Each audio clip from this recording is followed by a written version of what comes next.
Why can't inflation just be 0%? The prices would stay the same, meaning that you wouldn't have to pay more for groceries and other stuff each year.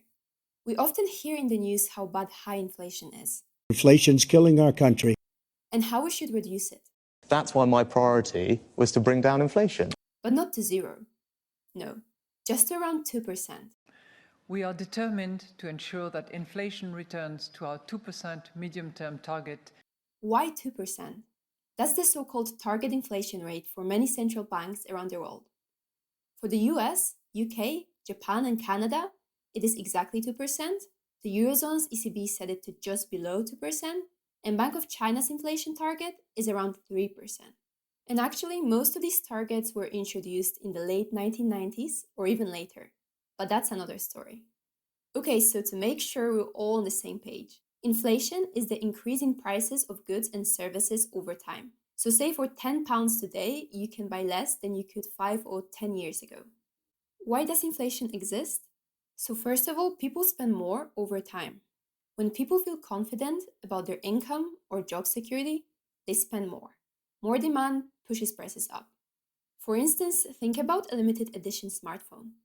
If everyone wants it, the price skyrockets because demand is high.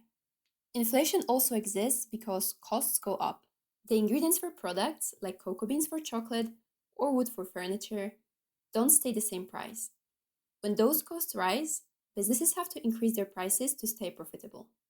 For example, if wheat becomes more expensive, the price of bread rises.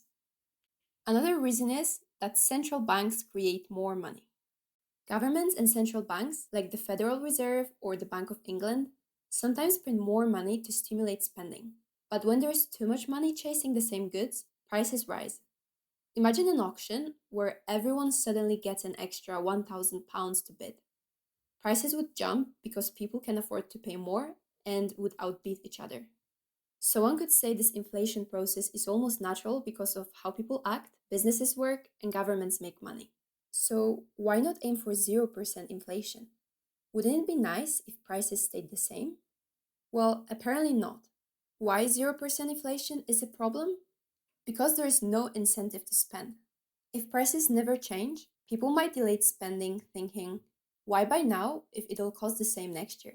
But when people stop spending, businesses struggle and the economy slows down. Zero inflation is also a problem as debt becomes harder to pay. Inflation helps reduce the real value of debt over time. With zero inflation, debt retains its full weight, making it harder for borrowers to repay. This can discourage people from taking risks like starting businesses or buying homes. So when inflation is slightly above zero, debts lose a tiny bit of their burden over time. Another problem is that businesses' growth slows down. Businesses rely on slight price increases to fund growth, hire workers, and innovate. Without inflation, there's no room for these gradual price hikes, which means slower progress. Why prices can't stay the same forever? Even in an ideal world, prices would still fluctuate. It's because the demand shifts, items become more or less popular, affecting their prices. Innovation happens, new products replace old ones, often with different pricing, and costs change. Raw materials, energy, and labor prices rise and fall. Why 2% inflation is the so-called sweet spot? Firstly, because it encourages spending and investment. If prices are expected to rise slightly, people and businesses are motivated to spend or invest now rather than later. You're more likely to buy a car now if you know it'll cost more next year. 2% inflation also prevents deflation. Deflation happens when prices fall, so £1 buys you more than it did before. It might sound good, but it's bad for the economy. People delay spending hoping for prices to decrease further, businesses earn less, and layoffs increase. A small inflation rate keeps the economy from slipping into this trap. It also balances wages and prices. Moderate inflation allows wages to rise naturally over time, which makes workers feel wealthier without creating massive costs for businesses. Sadly, that's not always the case, as many people's salaries don't really keep up with the inflation.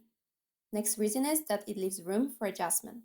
A 2% buffer gives central banks flexibility. If inflation were 0% and a recession hit, prices could dip into deflation territory, leaving policymakers with fewer tools to stimulate the economy. And then it's also for psychological and practical stability. A 2% target is predictable and manageable. It's high enough to keep the economy moving, but not so high that it quickly weakens purchasing power. That's why central banks like the Fed, the European Central Bank, and the Bank of England aim for 2%. It's the balance point that supports growth, stability, and progress, while avoiding the pitfalls of deflation or runaway inflation. So that's the theory behind it.